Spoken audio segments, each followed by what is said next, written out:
All right, I wanted to go live just to give you guys some answers to some questions that I think will be helpful to you and will serve you. I think one of the more common scenarios is having difficulty with communication in our relationships. So we have these questions that come from a podcast interview, and I want to answer them with you today. And so let me pull those up and then go from there and then answer each question. And then you can have the answer to it, which I think will help serve your communication. So, was there ever a time in your own marriage where communication broke down, and what was the breakthrough moment that changed everything? And so, absolutely, I think, in marriage, it gets super difficult to communicate thoroughly, on time, all the time. And as people, there are things that will help us. And one of the breakthrough factors for me was recognizing the pride factors that could go um, into me not wanting to communicate or say all the things. And so when you come to a consensus in your relationship that look, the goal is to make our relationship work, and we don't care how or why or what's going on with this scenario, but can we make our relationship work? That creates the breakthrough moment. um, the fabric of being able to get to that is really, and for me in my relationship, it's really being able to have a scriptural lining, a spiritual lining, that helps encourage a different way of being. And so that's really what causes the ability to get to a different place in your relationship. How did your background as a therapist and coach um, help or challenge your own growth as a communicator in your relationship? Well, I think really it only helps the idea that I know better, right? And so it's one thing to be able to have a therapeutic background, but the thing that for me is the most beneficial thing is having a scriptural tie into what's needed to be better as a person, and what's needed to create a higher level marriage. And so I think it's very helpful. And on top of that, every day I'm practicing and talking to people about what needs to happen. And so I have a unique advantage to being able to serve my relationship a lot better.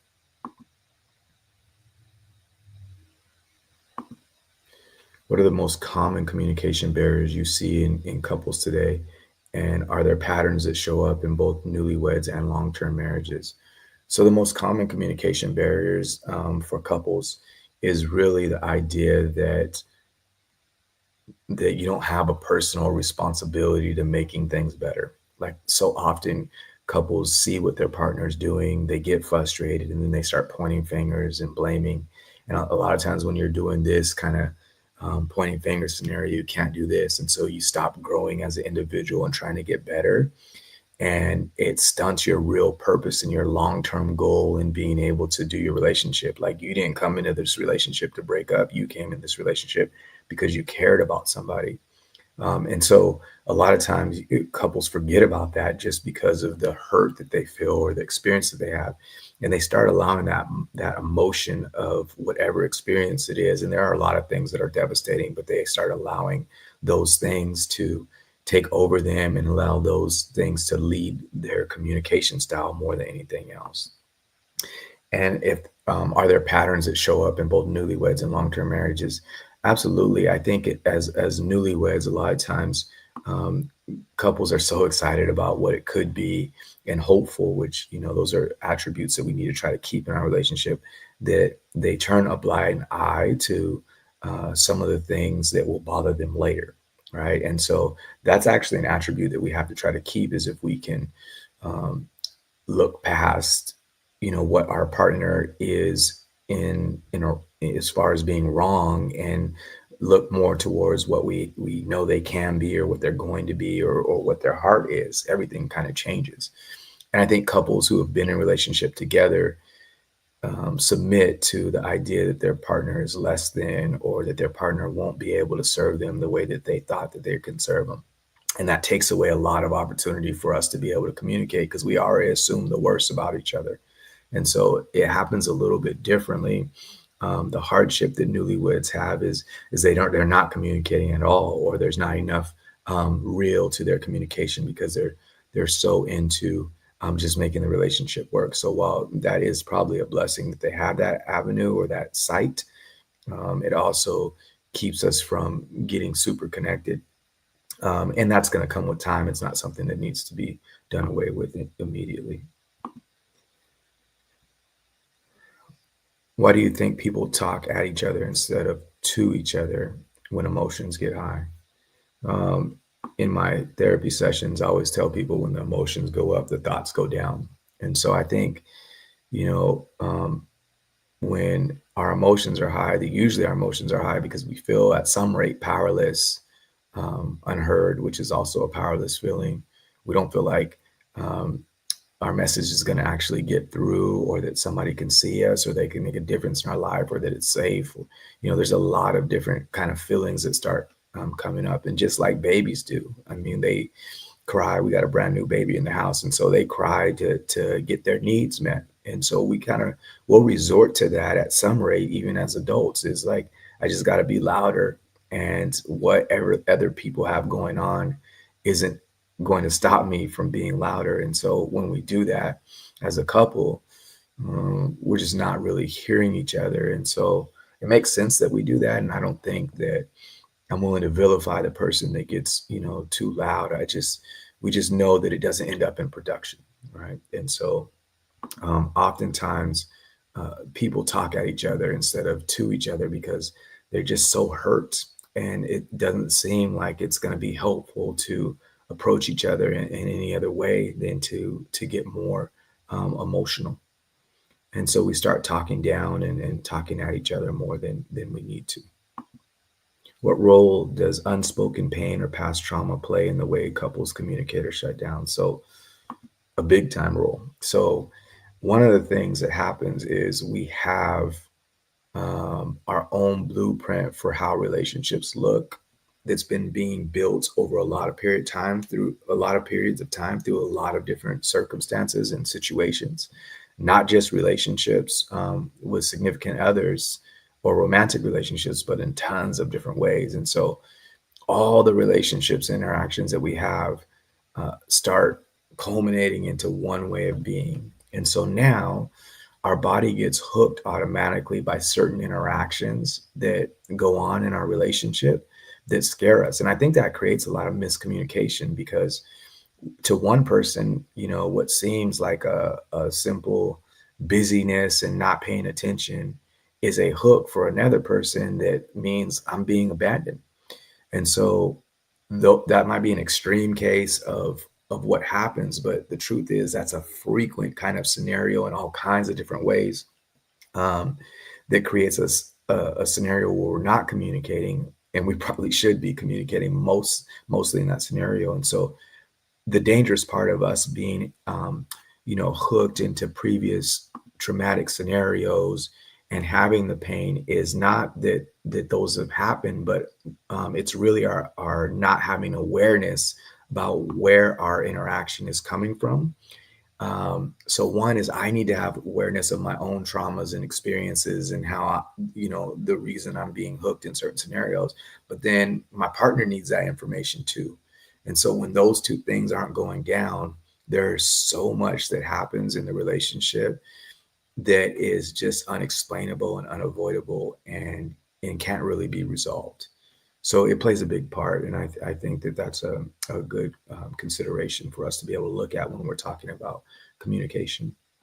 Let's say a partner says, "I don't feel heard," but the other one swears they're listening. What's actually going wrong in that moment? I think both are true. Like one might be listening, and the other one might be hearing. If one person's speaking Spanish, and the other person speaking English only, you can definitely listen to what they're saying. You might not fully understand it. And I think so often with the challenges that we're facing, we don't stop to really think about like, man, what's really going on with the person that I'm loving? And so the disconnect happens because we're hearing words, we're seeing emotions, and we feel like, okay, wait, I got it. And really the case is like, I just need that to stop, right? Um, And as that's happening, the big picture gets missed. And so, one person says, I don't feel heard. Another person's like, I'm really hearing you, or I'm listening to you. I don't know what else you want me to do about it. What's really being asked for in that moment is I need you to connect with me. I need you to be able to get on the page that I'm on.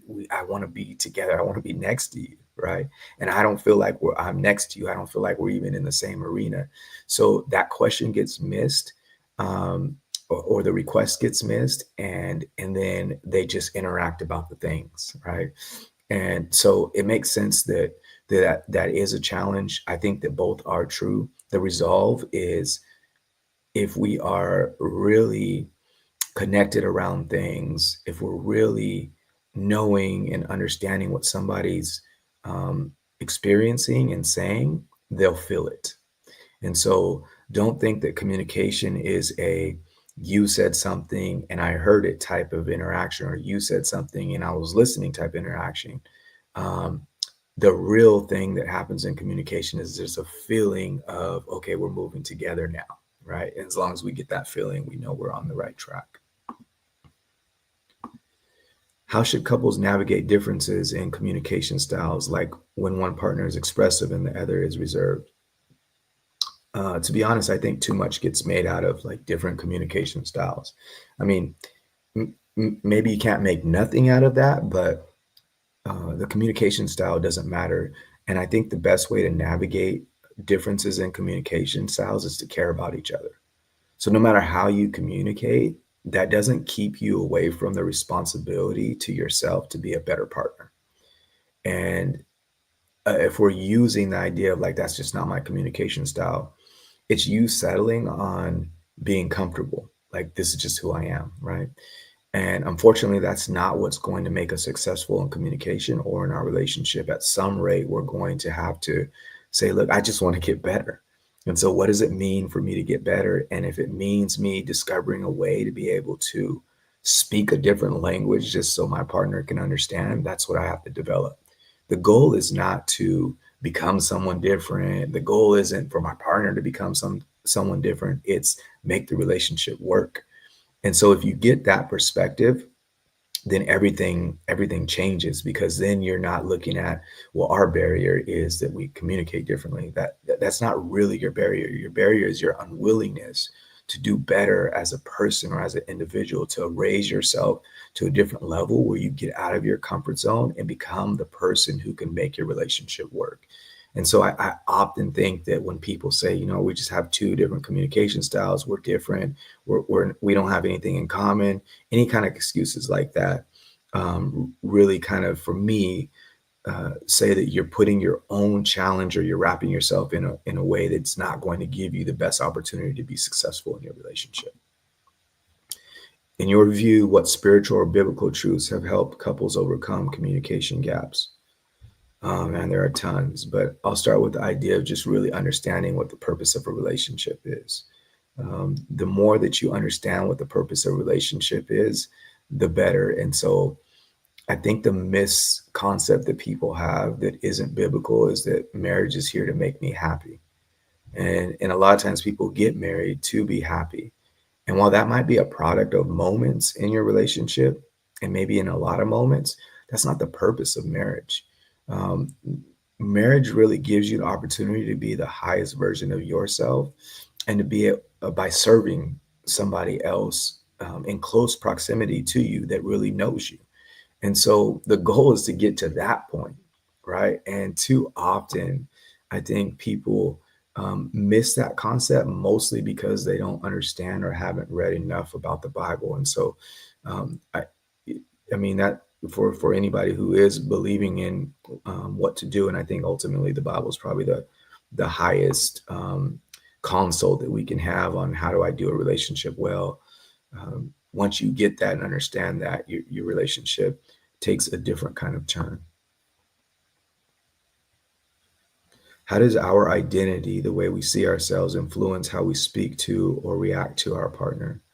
Yeah, our identity is super important. So I talked about a second ago how service is a big deal, and I think if we have low self-esteem, or We have challenges with how we see our ability to serve.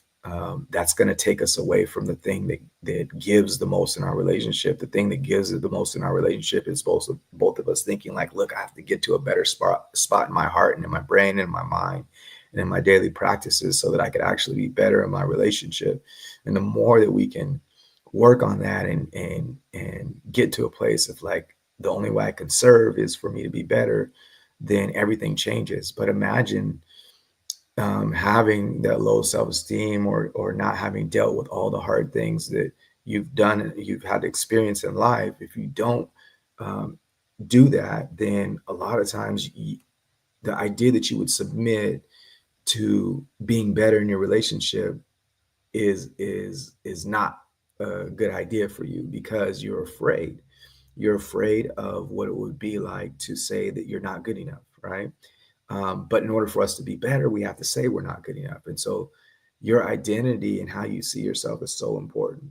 Um, you can see yourself as being flawed and yet on the way constantly and willing to work on it, and it changes everything about how you interact. You don't have to take personal what your partner is saying to you. You don't have to take personal what happens in the relationship if you get it wrong. Instead, you can just keep trying to get better. And so I think that it's a big deal for us to establish um, our purpose in our relationship and really what we're doing. And so I would spend a lot of time in that area if I was wanting to improve my communication because it's going to change how you react to your partner and how you speak to them. Can you walk us through a tool or framework you use in your masterclass that helps couples move past communication walls?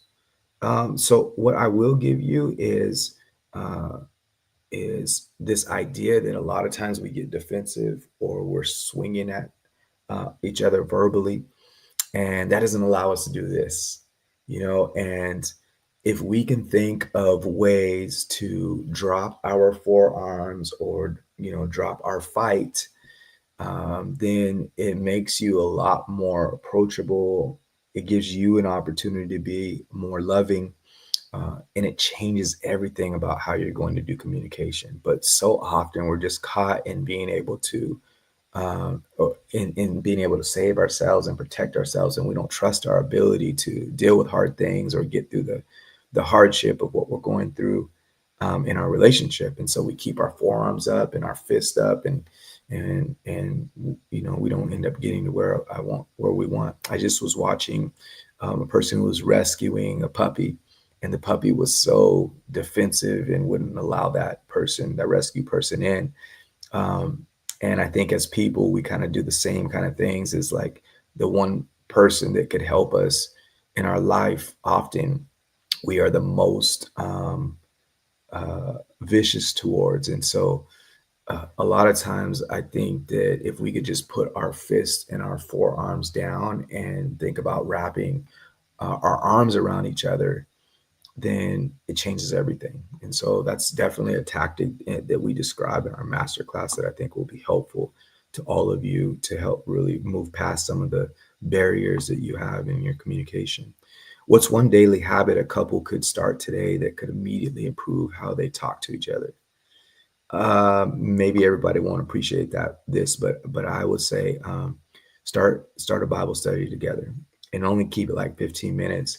And in that Bible study, you're not finding what your partner is doing wrong. You're not trying to say like, you need to do this because God tells you to do this. Instead, you're just looking and trying to understand what the Bible is saying together. So you're actually doing something together that I think is really helpful, and it takes it off the tension of trying to correct each other or put each other in their place. And so the most useful thing about a Bible study is, one, is trying to understand more about the Bible, and then two is understanding how it can grow you, right? And not in a critical way, but just like, oh, let me plant that seed. And it automatically does that if you're studying. And so you two being able to do a Bible study together, I think really gets you on the process to being able to improve how you talk to each other.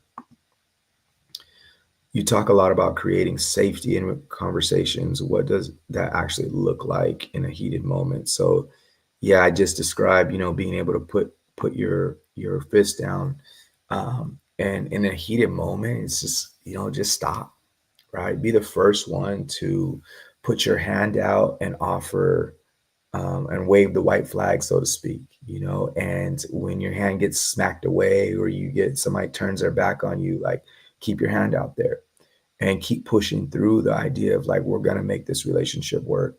Another strategy that I really like is us creating a reassurance that we're going to be here. Like I might be frustrated right now, but we're not going anywhere. Like this situation is difficult and I don't like you right now, but I'm not going anywhere and I'm going to figure it out long term. I don't know if we're going to agree on this scenario or not, but we're going to be together. And that reassurance is really helpful to us being able to develop what we need in our communication long term. And the more proactive you are with these concepts, the better, because once you get in the heated moment, usually when our emotions go up, our thoughts go down, it's less likely that you'll be able to apply skills that you have when you're heated. So you got to keep them up beforehand. So make sure you make those deposits ahead of time. How do you guide a couple when one partner is ready to talk and the other still feels defensive or checked out? So I like time a lot. When there's a couple that has opposite going on, sometimes that's accidentally a strategy for one person. Actually, it's a strategy for both people, but it seems like the person who's ready to talk is really, like they're in a better scenario, and I don't necessarily agree with that. I think they could see that the person isn't in the space to have the conversation and becomes more of a power struggle than anything else. And so for me, I say give it time for both of us to be able to come back together. And you can't really use time as a weapon, and that's something that I think we would do as in a couple relationship a lot of times, is that we'll use time like, nope, I'm not ready yet. Nope, I'm not ready yet. Right. And instead, the goal is for us to be able to come back together as soon as possible. But we don't want to try to push the scenario um, in a situation where our emotions are not ready. It just doesn't make sense. And so I would say give us some time to be able to come together. And hopefully you guys all have somebody that you can go off and talk to, that's a mentor to both of you in your relationship. And so not like a separate friend that you have, but somebody that you guys have that you actually call on. So both of you can go to that person whenever you get heated and have a discussion, and take guidance from that person. And so if you put that in place, that's also a helpful avenue whenever things get super difficult. What's the danger of letting small communication breakdowns pile up? How can couples repair in real time before resentment sets in? Yeah, it's super dangerous for us to not resolve communication pieces.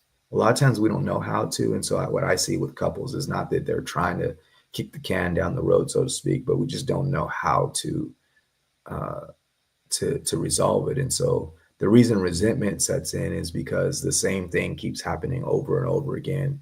And there isn't a trust factor or a way for us to be able to communicate that we're hurting, and then our partner be able to feel it. And so one of the things that's helpful is, even though you don't understand yet or you can't fully see it, is your quest to, or your idea in your life that says, look, I'm willing to and I want to, like I want to fully get you. And so that helps, even though we might not fully understand. Again, we talk about the blueprints and the past traumas that we've had before. We might not fully get it. You may not ever fully get it, but the idea that you're seeking that and you're wanting that as a couple, to be able to understand and to be able to be understood, that's kind of the goal for us that will really help us to stop letting small communication breakdowns to pile up.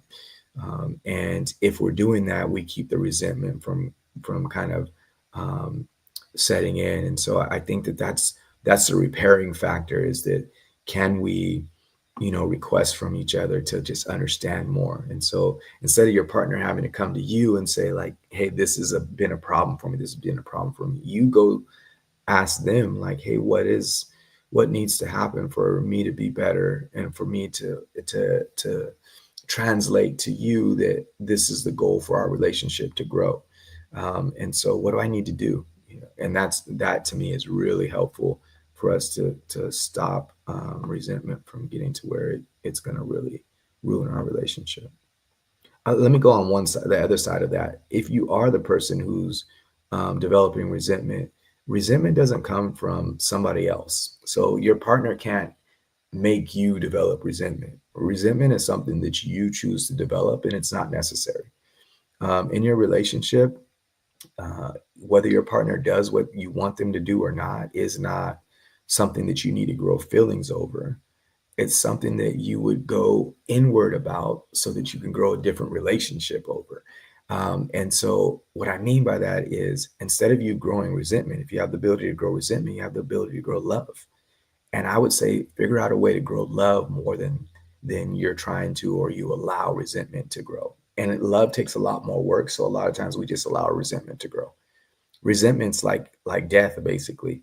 You don't really need too much to grow resentment. You just need to let it go or just keep allowing that feeling to fester. And what I'm saying to you is I want you to grow love instead. And so it's a really sneaky win for you to be able to do that differently. Resentment isn't automatic, and if you have resentment, you're responsible for that. It's useful to think of it that way. How can someone lovingly bring up reoccurring issues without it sounding like nagging or criticism? Yeah, that's super hard. So the one thing that I think is helpful is for us to think about like, I'm not in charge of another person, and they may do things that I don't like, but I'm not in charge of them to make their change. And maybe I don't fully understand where they're coming from. Um, and so what I need to do is be able to have conversations about like the things that I'm working on. And the more you have conversations about the things that you're working on, then you guys are able to collaborate more. The more that you point out what the other person is or is not in your relationship or in life, then the more you're criticizing, and it reduces your ability to be able to grow together. Everybody wants to grow at some rate, whether they say it or not. A lot of us just don't have the environment to be able to do the things that we need to in order to grow. And so for yourself, if you can create an environment that means that you're growing, then you're probably accidentally doing the same thing for your partner. And so if you want to see things change, it's a matter of you being able to um, have moments where you're saying the things that you're working on. And the more that you're saying the things that you're working on, I think the better you'll be. The interesting thing is sometimes I'll give that to couples, and it's a sneaky way into telling their partner that they're just not good enough, or somehow that they want them to do more. And I would say stop having reoccurring issues and instead make your one focus is like, how do I make my relationship work? Right. And there are different things for every couple, but that has to be the goal. And what your partner is or is not doing won't stop you from being able to grow yourself as a partner relationship, or even your relationship, your side of it. Okay. So I know that's a hard one because a lot of people think like, yeah, but if they're doing something that's not useful, I need to let them know that it is that they're doing something bad. The more you create an environment that um, we seek each other's opinion out, then you won't even have to say anything. You just get to be able to respond to their question of how can I get better? Right. What's something you wish more men understood about women, how women process conflict and vice versa? I just wish that men didn't assume they know and that they could be less prideful. And that's probably a men and woman thing. Like, can you be less prideful as a man, and can you really take your responsibility as a husband um, to a higher level? Like, can you really think of your responsibility to be able to serve your wife or husband? Can you take it to a higher level? Can you think about like how can I do this more and better? And so what happens is for each person, husband or wife, you hear what they're saying and you start taking offense to that. And that becomes the fight in how you move. Like, oh, they said this, so I'm not going to do that. And instead, I wish that as husbands and wives that we really focused harder on being better as a partner instead of fighting our partners. And I think that would change everything. It has nothing to do with, or has less to do with, like, how do women process conflict? It's less about that. It's more about you just being able to understand what it is that your wife wants, or you being able to understand what it is that your husband needs. Like, the more that we are moving in a place of respect and love, then the less that we need to get specific about, like, this is what a male or female needs, because we're pursuing at a higher level, and that communication that comes out of that is going to give us the answers for specifically what your husband or wife needs. If a couple is stuck in silent tension and doesn't even know how to restart the conversation, where should they begin?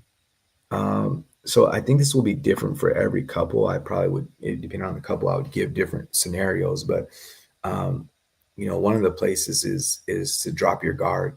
Just as if you yourself say, like, look, I really don't want to fight.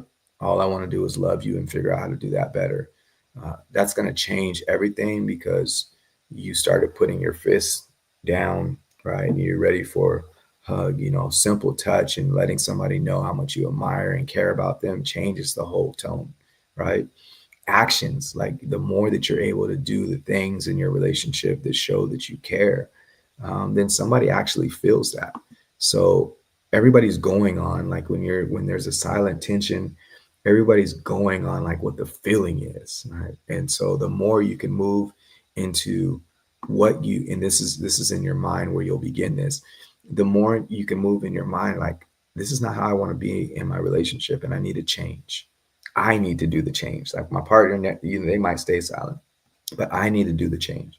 And so I'm going to interact in loving ways and start changing the way that I'm doing things. There's not a requirement, and that's a huge thing, to drop the requirement for them to do something different.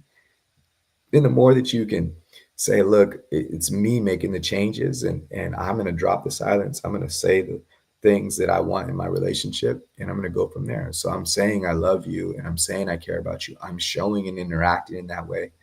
Um, and at that point in time, I think it's hard to keep up that scenario where we're in that silent tension. So be the first one to put your hand out, and be the one that keeps your hand out until you're able to actually do something different.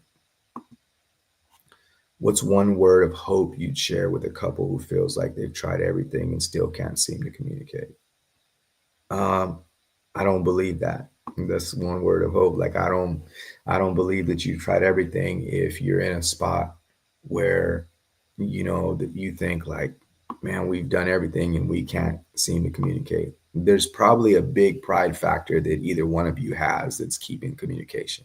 Like, one person might be doing really well. I doubt that, but one person might be really doing really well at communication, and the other person has a whole lot of pride that's going on.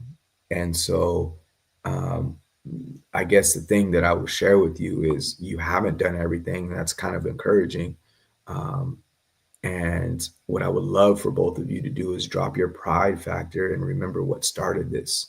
Remember the idea. And obviously, if you're watching this, you're kind of searching for something, right?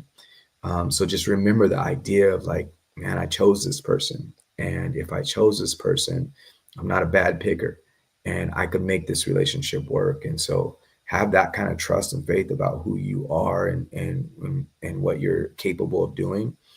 And I would also tap into this other idea. If it's not a pride factor thing, you might not have scripture in your relationship. And if you don't have scripture in your relationship, it's going to make it ultimately very difficult to pass all the tests that will come up in our relationship a lot of times. Okay, at that point in time, we might get through the test and just be unhappy, But I think when you put scripture, it's it's likely that you're going to be in a different kind of state, and you will be able to communicate in your relationship. If you could put one sentence on every couple's fridge, what would it be? For all my couples that already see me, you already probably know this, but the sentence is, I don't need anybody to do something different for me to be okay. I'm the only one who needs to do something different for me to be okay. And I really believe that. And the more that you buy into that concept, it changes everything in your relationship, because now we're not pointing fingers, we're not doing fists, we're not getting the forearms up, right? Instead, we're hugging and we're pointing fingers in the direction that makes sense and gives us the ability to grow. And so the one sentence that I will put on your refrigerator is, I don't need anybody to do something different for me to be okay. I'm the person who needs to do things different for me to be okay, and really for us to be okay as a couple. And if each person is saying that, the connection ability and the things that we're giving to each other is going to be amazing. Okay.